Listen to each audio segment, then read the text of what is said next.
এরপরে আমাদের স্ত্রীরা তাদের আরেকটি হক হচ্ছে গিয়া বাচ্চাদেরকে দুধ পান করানো।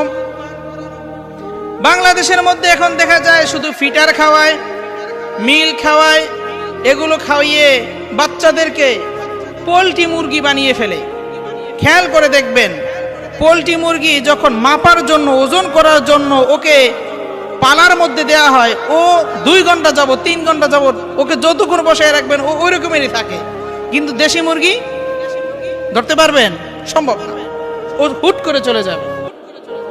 এর মানে আল্লাহ রাব্বুল আলামিন আমাদের মায়েদের মধ্যে, আমাদের স্ত্রীদের মধ্যে দুধের মধ্যে এমন সুন্দর পুষ্টিকর একটি খাদ্য দিয়েছেন, যেটা হচ্ছে গিয়া বাচ্চার সর্বপ্রথম টিকা।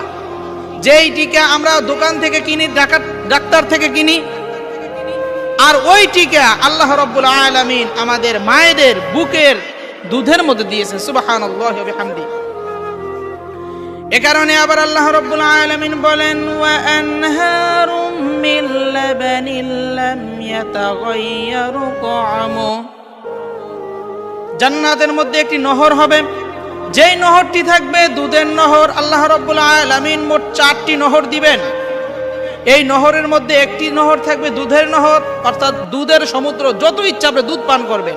এর মানে আমাদের মায়েদের বুকের মধ্যে যে দুধ রয়েছে এটি জান্নাতি নেয়ামত, যা আমরা দুনিয়ার মধ্যে থেকে খেয়ে যাচ্ছি। সুবহানাল্লাহি ওয়া বিহামদিহি।